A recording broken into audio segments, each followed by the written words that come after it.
أعوذ بالله من الشيطان الرجيم.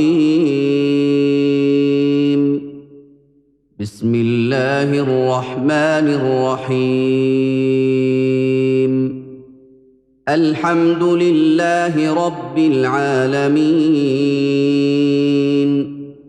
الرحمن الرحيم.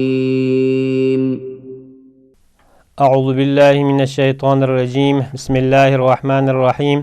الحمد لله رب العالمين والعاقبة للمتقين والصلاة والسلام على رسولنا محمد وعلى آله وأصحابه أجمعين. أما بعد السلام عليكم ورحمة الله وبركاته.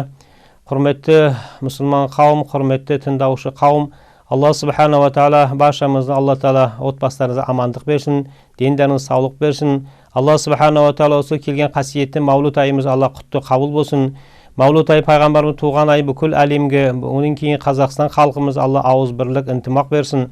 Abir şаңıraqtan Allah qut bereke әкелсін, Peygamberimizin berekesini versin de Allah'dan tileyimiz. Qay жерде Allah'ın berekesi, Peygamberinin berekesi bolsa, ol жерде Allah Teala'nın rahmi bolar degen. Peygamberin berekesi yerimizge Allah Teala Peygamberimiz berekesini berip, har bir otbaslarınıza Allah Teala Peygamberimiz berekesini bersin deb Allah'dan tileyimiz. Peygamberimiz sallallahu aleyhi ve sellem bir yıl Rabiul Avval ayının tuğan günü osu qantar ayından başlalıp atar, özleriniz yaxşı bilesizler. Ol qasiyetli Peygamberimiz sallallahu aleyhi ve sellem dünyaga kelu. Peygamberimizin nuru deb aytar. Peygamberimiz sallallahu aleyhi ve sellem Muhammed aleyhisselam Allah Teala'nın suyuktu kulu. Jaratilgandan barliq adamlar men başqa jaratılsan en barliq en qadırlısı, en üstüme deb sanalaydı. Bunu qadırlısı Peygamberimiz sallallahu aleyhi ve sellem aytadi. Allah Teala'nın madaqtagan бүкіл адамзатқа баласын мен жиндарга пайғамбар ретінде жіберген. Bizi Peygamberimiz sallallahu aleyhi ve sellem адамзатқа тек қана емес, бүкіл әлемнің пайғамбары, одан кейін жиндарны пайғамбар деп саналады. En üstüm деп жіберген Peygamberimiz sallallahu aleyhi ve sellem бүкіл құрметini, Peygamberin құрметini dünyanı jaratılgan deb aytılады. Peygamberimiz sallallahu aleyhi ve sellem Allah'tan madaqtagan, maqtagan, бүкіл әлем maqtaytın deb aytadi. Sebebi Peygamberimiz sallallahu aleyhi ve sellem Muhammed aleyhisselam onu Ahmed degan jo'g'aridan, ya'ni osmonda Ahmed, yerga Mahmud, Muhammed, Mustafa deb ataydi. Peygamberimiz sallallahu aleyhi ve sellem isimlarimen o'slar atarlarni ataydi. Ya'ni Ahmed, Mahmud, Muhammed, Mustafa degan sallallahu aleyhi ve sellem. Peygamberimiz sallallahu aleyhi ve sellem'in Abdullah hicretin 53 yıl burun Rabiul Avval ayının 12 yıldızı Düshanbe günü tan aldığında yakın Mekke Mükerreme'de dünyaya geldi. Peygamberimiz sallallahu aleyhi ve sellem 53 yıl burun hicret yılmen sanaganda bizning қазіргі sanao boyunca Peygamberimiz sallallahu aleyhi ve sellem 571 yılı Savur ayının 20'sinde dünyaya kelgen ekan. Сол үшін жылдан-жылда бізде ораза сияқты 10 күн ерте келетін болғаннан кейін, осы Рабиул Аввалдың 11-12-сі қараған осы биыл қаңтар айынан тоғры келіп тұр. Сол үшін осы Мавлуд айы бүкіл әлемге, оның ішінде халқымызда Алла Тағала амандық, тыныштық берсін, Алладан тілейміз. Пайғамбарымыз саллаллаху алейхи ва саллям 571 жылы Саур айының 20-сінде дүнияға келген. Бірақ хижраттың 53 жыл бұрын Рабиул Аввал айының 12-сі деп айтады. Дүйсенбі күні дүнияға келген. Ол әкесі Абдулла пайғамбары дүнияға келмей бұрын дүниядан қайтыс болған. Амина пайғамбарымыз саллаллаху алейхи ва саллям әкесі Абдулла оны 6 жасында анасы да қайтыс болды. Одан сол себептен пайғамбарымыз саллаллаху алейхи ва саллям дүрул ятим, яғни жетімдердің гауһары деп санайды. Себебі пайғамбарымыздың әкесі қайтыс болған дүнияға келмей бұрын, анасы да пайғамбарымыздың 6 жасында Амина қайтыс болды. 8 жасында Абдул Муталиб, яғни атасының қолы Абдул Муталибтің өзі 8 жасында, пайғамбарымыздың 8 жасында Абдул Муталиб қайтыс болғаннан кейін пайғамбарымыз саллаллаху алейхи ва саллям Абу Талибтің, яғни ең көкесі Абдул Муталибтің қолында болды.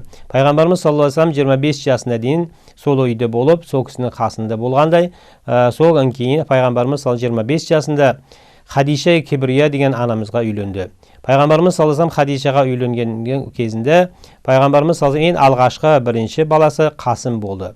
Арабтардың мақалы бар, бірақ бірінші алғашқы тоңғысы, ең бірінші баласы аты кім болса, соны әкесін, соны атымен айтады. Mesela пайғамбарымыз саллаллаху алейхи ва саллям Қасымның әкесі Абул Қасым деп ат қойған екен сол zaman. Қасым деген бірінші тоңғыш баласы, ол баласы, бірақ олар қайтыс болып кеткен, Батимадан басқасы бәрі қайтыс болған, өздерің білесіздер. Өткен мен пайғамбарымыз саллаллаху алейхи Абдул Қасим, яғни Қасымның әкесі деп ат қойған екен сол заманда. Пайғамбар 40 жасында бүкіл адамзатқа, жана жиндарға пайғамбар болғандығы үшін Алла субханала тарапында білдірді. Пайғамбарымыз саллаллаху алейхи 40 жасында Алла Тағала пайғамбарлық несін берді, яғни вахи берді. Пайғамбарымыздың пайғамбарлықтың жолын берді, көрсетті. Оны пайғамбарымыз саллаллаху алейхи вассалам дүнияға келгенмен бары таза келген. Ол пайғамбарымыз саллаллаху алейхи вассалам дүнияға келуінің өзі қанша мұғжизасы бар, енді амандық болса қайда айтамыз уақыт жеткенше. Пайғамбарымыз саллаллаху алейхи вассалам негізі сондай қадірлі мен Алла Тағаланың нұрымен жаратылған нұрынан, одан нұрынан бүкіл әлем жаратылған, одан кейін осы нұр сақтап келіп бізді пайғамбарымыз саллаллаху алейхи вассалам сол нұрны тапсырғаннан кейін Абдул Муталибқа, одан кейін келіп сол Құрайыштардың ішінде ең жақсы адамдардың ішінде таңдаған осы нұрды пайғамбарымыз саллаллаху алейхи вассалам берген. Бұл пайғамбарымыз саллаллаху алейхи вассалам Алла Тағаланың тарапынан білдірген 3 жылдан кейін барлық адамға яғни иман шақыру бастады. Пайғамбарымыз саллаллаху алейхи вассалам бірінші 3 жылға дейін аяттар келе бастағаннан кейін Алла субханала тағала амрымен Алла Тағала енді халыққа имандық үйретіп пайғамбарымыз саллаллаху алейхи вассалам бастаған. Пайғамбарымыз саллаллаху алейхи вассалам 52 жасында Ми'раж оқиғасы болды. Ми'раж деген кезінде мына 5 вақт намаз, 1 ай ораза, исламның парыздарын басталған, міндет болған күн түні. Сол Ми'ражды Алла Тағала берді. Пайғамбарымыз саллаллаху алейхи вассалам 622 жылы 53 жасында Мекке Мәдинеға көшті. Пайғамбарымыз хижрат деген болды. Хижрат пайғамбар 53 жасында Меккеден Мәдинеға көшіп барды. Ол пайғамбарымыз қанша қиыншылықтарын көрсеткеннен кейін пайғамбарымыз Меккеден Мәдинеға көшіп барған. Сол Мәдинеға көшіп барғаннан кейін 11 жыл сол жерде тұрды. Содан кейін 632 жылы Рабиул Ауал айының 12 күні пайғамбарымыз саллаллаху алейхи вассалам дүние салды. Яғни 63 жасында пайғамбарымыз саллаллаху алейхи вассалам Мәдине Мұнавварадан қайтыс болып сол жерде жерленді. Пайғамбарымыз саллаллаху алейхи вассалам Алла Тағала барлық пайғамбардың есімдерінің атасы, бар пайғамбардың атасы деп санайды. Оны хабибім, оны сүйіктім деп айтады. Пайғамбарымыз басқа пайғамбар атымен айтатын болса, бізді пайғамбарымызды Алла Тағала сүйіктім, хабибім, достым деп атаған екен. Сол үшін Алла субханала тағала сенің бір аятта Құранда Алла Тағала айтады: сен әлемдерге рахымдылықпен етіп жібердің. Әлемнің рахмет үшін жібердім. Аламны рахмет жасау үшін жібердім деп Алла Тағала Анбия сурасында 107 аятта айтады. Себебі пайғамбарымыз әлемге рахмет үшін келді, адамзаттың жамандықтан құтқару үшін келді, әрбір зұлымдықтан, жамандықтан, надандықтан жарыққа шығару үшін Алла субханала тағала сондай бір адам керек болған, сондай бір адамзаттың туғыр жолға көрсету, жиндарға да адамзатқа да адаспайтын жол көрсету үшін Алла субханала тағала пайғамбарымыз Мұхаммед саллаллаху алейхи вассаламға дүнияға жіберіп, осындай 23 жылдың ішінде Құран толып, бүкіл әлемге қияматқа дейін мына аманат қылып тастап кетті. Пайғамбарымыз 63 жасында дүние салған. Пайғамбарымыз саллаллаху алейхи вассалам Алла бір хадисте айтады, хадис құддысында Алла Тағала айтады: сен болмағанда мен дүнияны жаратпас едім деп айтқан. Бүкіл әлемнің жаратқанның себебі де осының әрбір несіне пайғамбарымызды құрметі үшін жараттым деп Алла субханала тағала пайғамбарымыз саллаллаху алейхи вассаламға айтылады. Пайғамбарымыз әрбір пайғамбарлы өз заманының қадірлісі, ең қауымдардың ішінде ең жоғары деп санайды. Бірақ пайғамбарымыз саллаллаху алейхи вассалам бізді пайғамбар бүкіл әлемнің, одан кейін бүкіл пайғамбарлардың үстеме деп санайды. Себебі пайғамбарлардың атасы деп айтады. Пайғамбарлардың ең Хатимул Анбия, пайғамбарлардың ең соңғы пайғамбар, қияматқа дейін оны ісі, оны ғамалы жүретін, оны тоқтамайтын қияматқа дейін деп айтқан. Себебі басқа пайғамбарлар бір қауымға келетін болса, бір руға, бір қауымға, бір ұлтқа келетін болса, бірақ пайғамбарымыз саллаллаху алейхи вассалам бүкіл әлемге бар ұлтына қарамай, адам түріне қарамай, кімді ла илаха иллаллах, Алланы бірлігіне, Мұхаммед саллаллаху алейхи вассалам хақтыны сенем деп айтқан адам, ол соны пайғамбарды санайды. Пайғамбарымыз саллаллаху алейхи вассалам бүкіл әлемнің адамзаттың пайғамбары, жиндарының пайғамбары деп айтады. Себебі сол пайғамбарымыз саллаллаху алейхи вассалам жиндарына келіп, пайғамбары иман келтірғандар мұсылман жиндар болды. Сол үшін пайғамбарымыз саллаллаху алейхи вассалам бүкіл әлемге адамзаттың пайғамбары, жиндарының пайғамбарын айтатын себебі сол. Пайғамбарымыз киелі нұры деді. Пайғамбарымыз саллаллаху алейхи вассалам нұры қандай? Алла субханала тағала еш нәрсе жаратпастан бұрын пайғамбарымыз саллаллаху алейхи вассаламның киелі нұрын жаратты деп айтады тафсир ғалымдар. Sonda bir Alloh taolo o'z nuriмен jaratgan deb aytadi. Payg'ambarimiz sollallohu alayhi vasallam nurul Muhammadi degan, Muhammadning nuri degan Alloh taolo birinchi jaratgan. So'dan keyin boshqa narsani jaratdi deb g'olimlarning o'sigan to'xtaydi. Va sahobalarning biri Jabir bin Abdulloh degan kishi bir kun payg'ambarimiz sollallohu alayhi vasallamga kelib, "Ya Rasululloh, ey Allohning elchisi, Alloh subhanahu va taolo eng avvali neni jaratdi?" deb so'radi. Sonra payg'ambarimiz sollallohu alayhi vasallam, "Ey Abdulloh," dedi, "sen eng alimning Alloh subhanahu va taolo eng burungi," dedi, "sening payg'ambaring Muhammad alayhissalom, ya'ni mening nurimni jaratdi, o'z nuridan jaratdi" deb aytadi. Ya'ni eng dunyoni jaratmasdan burun bukul arshda da yo'q, jinlarda yo'q deb aytadi. O vaqtda do'zaxda yo'q, qalamda yo'q, hech dinga yo'qning kezinde Alloh taolo o'z nuridan bir nur jaratgan, o mening nurim deb aytadi. So'ng payg'ambarimiz sollallohu alayhi vasallam nurini eng avvali jaratgan, Alloh taolo nurimen jaratgan payg'ambar nuri deb sanaydi. Son nurdan son narsadan bukul alamni jaratdim deb aytadi Alloh taolo. So'ng payg'ambarimiz sollallohu alayhi vasallam o'sha hadisida da aytadi, eng alg'ashqi Alloh taolo mening nurimni o'z nuridan Alloh jaratgan, odan keyin boshqalarni jaratdi deb aytadi. Payg'ambarimiz sollallohu alayhi vasallam nuri Adam alayhissalomning jaratgan kezida da bir voqeasida Adam alayhissalom jaratgan kezida Alloh taolo Adam atamizning jonini berdi. Yuragine qon bergan vaqtda o'zi seza boshladi. Sol vaqtda Muhammad sallallohu Alloh subhanahu va taolo so odamzodga Muhammadning akasi dedi. Ya'ni Abu Muhammad dedi. Abu Muhammad degan kezda Adam ata o'zi tan qoldi. Bu Abu Muhammad degan ne? Muhammadning akasi ne uchun aytib o'tir? Men birinchi alg'ashqi odamman deb aytganda sonda Alloh subhanahu va taolo ya Rabbim Adam aytdi. Ya Rabbim dedi. Bu Muhammad degan ata ne deb aytdi. Nega meni sulay deb atadingiz deb aytdi. Sonda Alloh subhanahu va taolo aytadi. Ey Adam basini ko'tar dedi.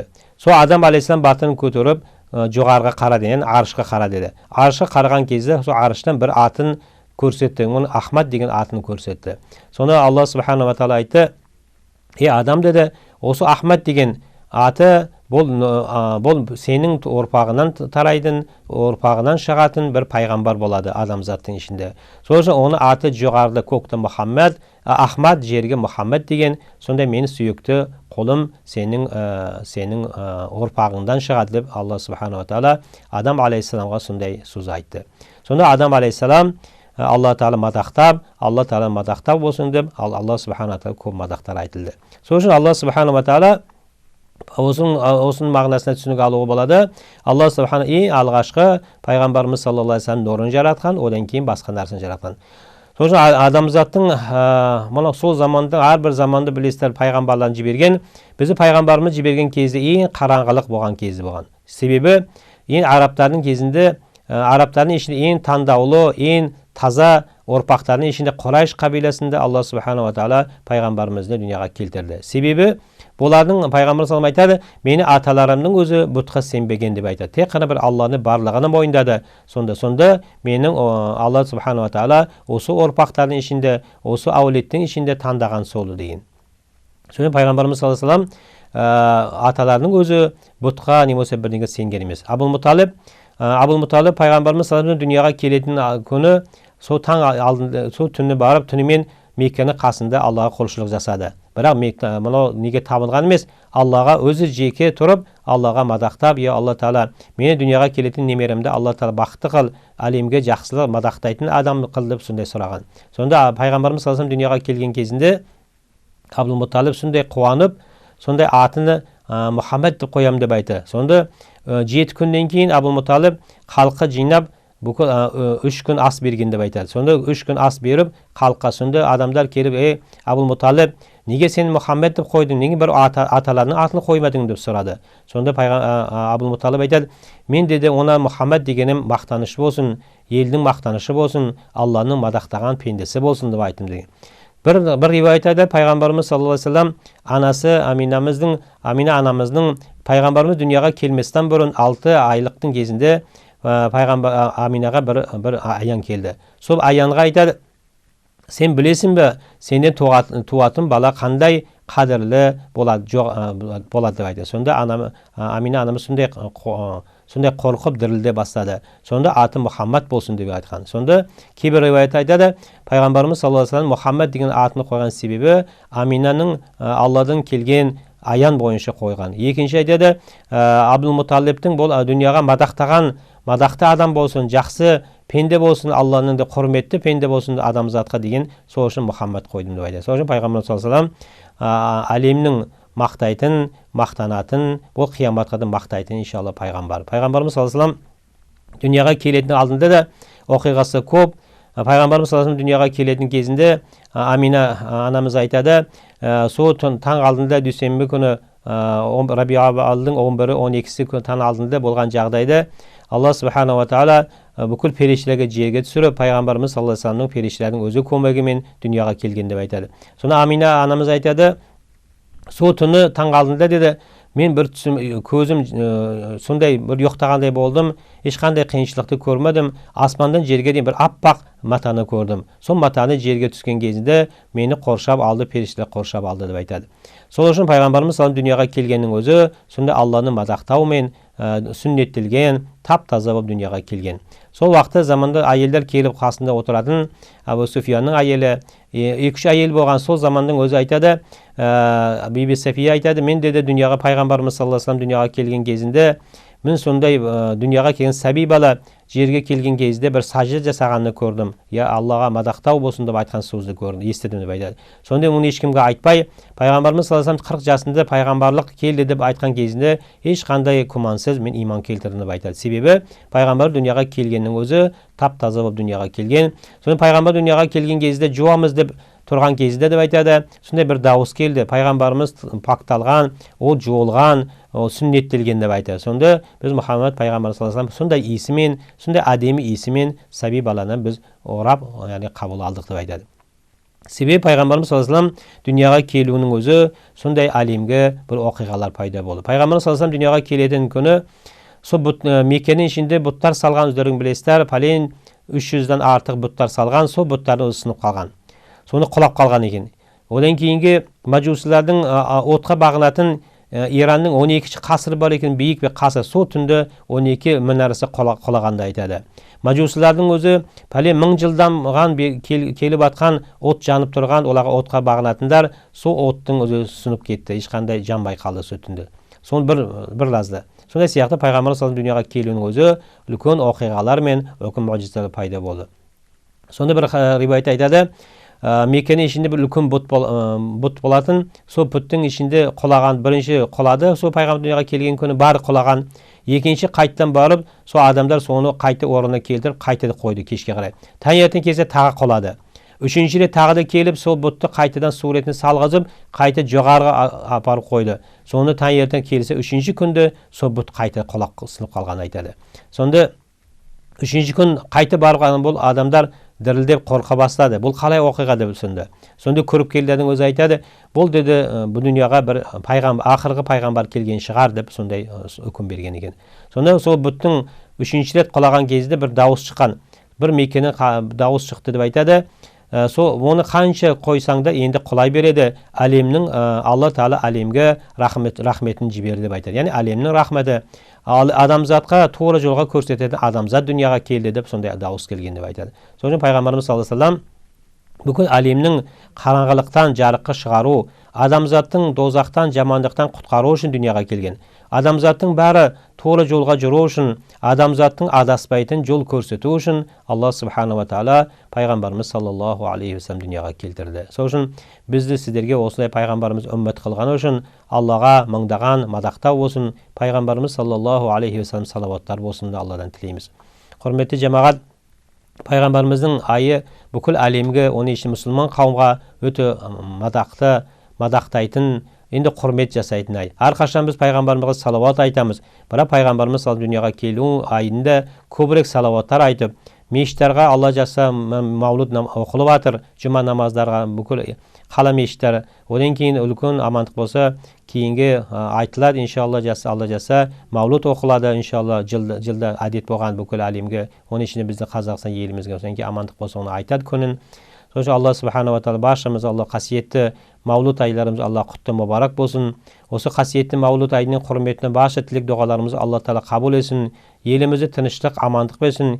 Еліміздің пайғамбарының берекесін берсін. Әрбір отбасыларына Алла Тағала пайғамбарының берекесін берсін, Алладан тілейміз. Пайғамбарының берекесі болған ел әрқашан бақытты да, амандықты, жақсылықты болады иншалла. Баршамыз Алла Тағала амандық берсін. Маулуд айымыз Алла қабыл құтты қылсын. Келесі жылға да Маулуд айын аман есен көруге баршамыз Алла Тағала насип етсін. Ассаламу алейкум ва рахматуллахи ва баракатух.